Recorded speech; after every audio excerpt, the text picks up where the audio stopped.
My name is Lucas, and I live alone in a small apartment in the city center. I always liked solitude, the silence at night. It's comforting to know that the only sound I hear is my own breathing, the sound of the wind or the occasional footsteps of a neighbor. But after what happened, silence never felt safe again. It was an ordinary Thursday. I had returned from work exhausted and decided it would be a peaceful night. I made a quick dinner, washed the dishes, and went to my room to watch something on my laptop before going to sleep. It was after midnight when I turned everything off and turned off the lights. I was almost falling asleep when I heard a sound. It was low, a slight creak, as if someone was slowly pressing down on the floor of the room. I stood still for a moment, trying to convince myself that I had imagined it. It must be the wood expanding with the temperature, I thought. But then it came again. This time it was clearer, the sound of light footsteps. Slowly, as if someone wanted not to be heard. My heart started to pound. I was sure I had locked the door before going to sleep. I thought about picking up my cell phone to call the police, but it was out of reach on the nightstand next to the bed. That's when I heard the sound of the switch in the room being flipped. Click. The lights didn't come on. But that sound confirmed to me that there was something, or someone, there. I gathered my courage and got out of bed slowly, trying to make as little noise as possible. I grabbed a small screwdriver from the dresser drawer and walked to the bedroom door. My hand shook as I gripped the doorknob.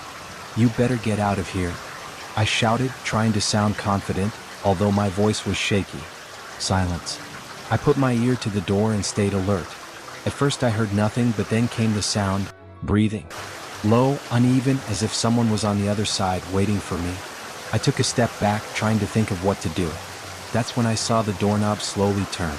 My instinct was to push the door with all my might. She hit something and I heard a muffled groan. On the other side, quick footsteps echoed through the room, heading towards the front door. I gathered the courage to open the bedroom door and ran into the living room. The front door was locked. Padlock, chain, everything in place.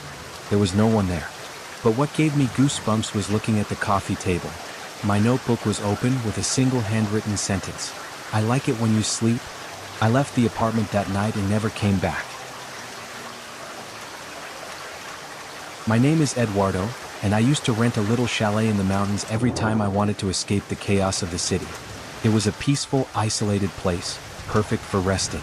But after what happened last winter, I never went back there. I arrived at the chalet in the late afternoon, as the sun hid behind the mountains. The place was cozy with a big couch, a fireplace, and an upstairs bedroom. After putting away my things, I lit the fireplace and sat down to read. The night was cold and the silence was absolute. I could hear the crackle of wood burning in the fireplace and the distant sound of wind beating against the windows. Everything was perfect until I started to hear a noise upstairs. It was a faint sound, like small, light footsteps crossing the wooden floor. I looked at the ceiling, confused. The cabin was small and I knew there was no one else there. I thought maybe it was an animal that had entered through the roof or through the cracks in the walls. I decided to ignore it. But the footsteps continued. I went to the stairs with a flashlight in hand. I climbed slowly, each step creaking beneath my feet. When I got to the upstairs bedroom, the door was ajar. I pushed it slowly and shined the flashlight inside. The room was empty. The bed was made, the floor was clean, and there was no sign that anything or anyone had passed by. I stood still for a few seconds trying to hear something, but there was only the sound of the wind outside. I went back down to the living room, but before I could sit down, the sound started again. This time, stronger, as if something was dragging its feet across the floor.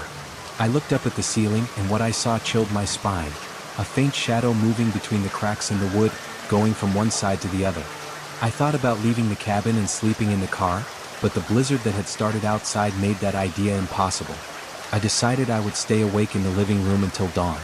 As I settled in for the night, I heard something even more disturbing: laughter. Faint and short, as if a child was playing upstairs. My heart raced, and not knowing what to do, I screamed, "Who's there?" The laughter stopped, and then I heard quick footsteps coming down the stairs. I looked towards the stairs, expecting to see someone appear, but the footsteps stopped before reaching the living room. I was alone, or at least it seemed to be. I spent the rest of the night curled up on the couch, holding a piece of wood from the fireplace as a weapon. When the sun finally rose, I packed my things and left without looking back. To this day, I wonder who, or what, was upstairs. My name is Julia, and I have always loved Christmas. Flashing lights, the smell of home-cooked food, old movies on TV. It's the coziest time of the year. But after what happened 2 years ago, Christmas has never been the same for me. That year, I decided to spend the holiday alone. My parents were traveling, and I thought it would be nice to have some peace and quiet. I decorated the apartment with a small pine tree, lights in the window, and some scented candles. Everything was perfect. On Christmas Eve, I made a simple supper, turned on the radio to Christmas music, and sat on the couch with a glass of wine. It was almost midnight when something changed. The Christmas lights began to flicker wildly, and the radio, which had previously played soft music, made a strange sound, like static mixed with a low whisper. I turned off the radio, thinking it was interference, and went to the tree to check the lights. That's when I heard the first sound. It sounded like someone knocking on the living room window. I was frozen for a moment. My apartment was on the 3rd floor, and there was no balcony or stairs to access the outside. Cautiously, I approached the window, pulled back the curtain, and looked out. There was nothing. Just the dark street and the dim light of a street light. I took a deep breath, laughing at myself for scaring myself so easily, and walked back to the couch. But as soon as I sat down, the tree lights went out, and the room was plunged into an unsettling darkness. Suddenly, a heavy sound echoed through the house. It was as if something had fallen in the hallway. I took out my cell phone and turned on the flashlight. I walked slowly to the hallway, calling for the cat, thinking he might have dropped something. But he was in the kitchen, hiding under the table, his eyes wide and his fur standing on end. At the end of the hallway, I saw what had fallen. One of the Christmas decorations, a glass ball that was at the top of the tree. But how had she gotten there? As I tried to understand what was happening, I heard footsteps in the room. Slow steps, as if someone was walking barefoot on the wooden floor. I ran back and turned on the lights, but the room was empty. It was then that I noticed something strange. The window I had closed minutes before was now open, and in the accumulated snow outside there were marks. They looked like footprints, but they weren't human. They were large, like hooves, and ended abruptly at the edge. I started to quickly pack my things to get out of there. It was at that moment that I heard a low, almost childish laugh, coming from next to the Christmas tree. Ho, ho, ho, the voice murmured, but it was anything but cheerful. I looked up at the tree, and a shadow passed between the branches, too fast for me to make out. I left the apartment and spent the rest of the night in a hotel. The next day, I went back with a friend to get my things. The tree was fallen and all the decorations were broken. But what scared me most was the message written on the foggy glass of the window. See you next Christmas. My name is Larissa, and this happened when I was 19 years old. I lived alone in a small apartment on the 2nd floor of a simple building. It was my first time away from my parents' house, and I loved the feeling of freedom. But after that night, I realized that silence and loneliness can be scary. It was a Friday night, and I had decided to stay home.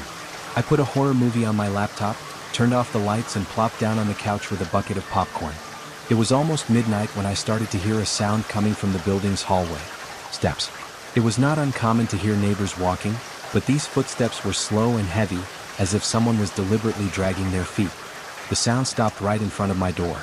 I remained silent, waiting for the sound of keys or someone calling for a neighbor, but nothing happened. When I looked through the peephole, I saw a figure standing there. A man in a dark jacket, head down, motionless. My heart raced. Who are you? What do you want? I thought, but I didn't have the courage to say anything.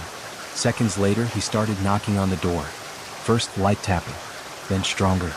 I ran to my cell phone and called the reception. There was no response. I tried to call the police, but in my panic I got the number wrong twice. When I finally managed to dial correctly, I explained the situation and was told that a patrol car was on the way. While waiting, the man stopped knocking. I looked through the peephole again, but it was no longer there. I took a deep breath, trying to calm down, but then I heard the sound that chilled my spine, the doorknob turning. I was sure the door was locked, but I ran to check anyway. When I touched the doorknob, it stopped turning. For a moment, everything was silent. It was then that I heard a sound behind me. A creak. It was the kitchen window.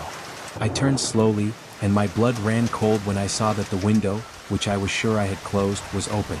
A cold wind passed through the apartment, shaking the curtains. I took a knife from the drawer and went over there, trying not to make any noise. As I got to the window, I saw wet footprints on the floor, as if someone had entered from the fire escape. That's when I heard the footsteps again, now inside the apartment. I ran to the bathroom, closed the door, and locked it. My hands shook as I held the cell phone and whispered to the police dispatcher that it was inside. I heard the bathroom handle being turned, slowly, and then 3 knocks on the door. "I know you're there." The voice was low, calm, almost gentle. The minutes that passed seemed like hours until I heard police sirens. Shouts in the hallway and hurried footsteps indicated that the police had arrived. They found me locked in the bathroom in shock. They searched the apartment, but the man had already gone, leaving the window open. They said he probably ran away when he heard the sirens, but what scares me to this day is what they found on my coffee table. A note written in crooked letters, "I'll be back." After that night, I moved and installed security cameras everywhere I lived. I don't know who he was, but I always get the feeling he's still watching me. My name is Mariana, and this happened on Halloween last year. My best friend, Gustavo, decided to throw a party at his house, and as expected, he made sure everyone came in costume. I've always liked the atmosphere of Halloween, low lights, spooky decor, and the mystery of who's behind the masks.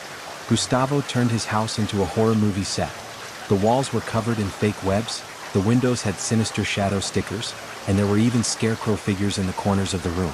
Everything was incredible, but what caught my attention as soon as I arrived was the mask. It was hanging at the entrance as part of the decoration. It was a strange mask, very realistic. The face was pale, with dark eyes and an expression of frozen pain. Something about her bothered me, but I let it go and joined the party. The house was packed, music was loud, and laughter was everywhere. During the night, I chatted with my friends and enjoyed the relaxed atmosphere. But the mask kept catching my attention. I can't explain why, but it seemed like she was following me with her eyes, even though she was hanging. Around midnight, the power went out. It was that typical shouting, people laughing, turning on cell phone flashlights. Gustavo went to get candles while I stayed near the entrance looking at the mask. Only now she wasn't there anymore. My stomach froze. I looked around, trying to find whoever had taken it, but no one was using it. When Gustavo returned with the candles, I asked him about the mask. "Mask? Which mask?" he asked, confused. "The one that was hanging at the entrance. The white one with the sunken eyes." He looked at me like I was crazy. I didn't put any mask in the decoration.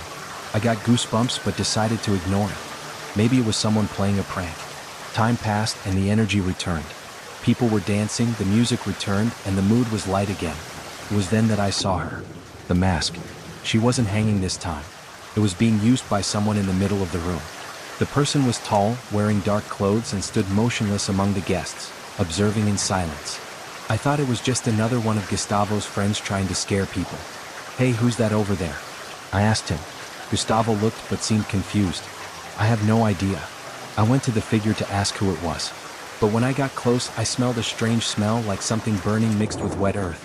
The person didn't move or answer my questions. "Dude, are you okay?" I insisted, touching her shoulder. Instantly, she turned her head sharply towards me. The face behind the mask. It wasn't a mask. It was the same pale face, the sunken eyes, but it seemed alive, pulsing, with dark veins running down its sides. I ran to warn Gustavo, but when I returned to the same place, the figure had disappeared. The party continued, but the atmosphere was never the same for me. Later that night, as everyone was leaving, Gustavo found something at the entrance. The mask. She was on the floor, wet with something that looked like blood. We never find out who, or what, was at the party that night. But since then, I've avoided any Halloween parties.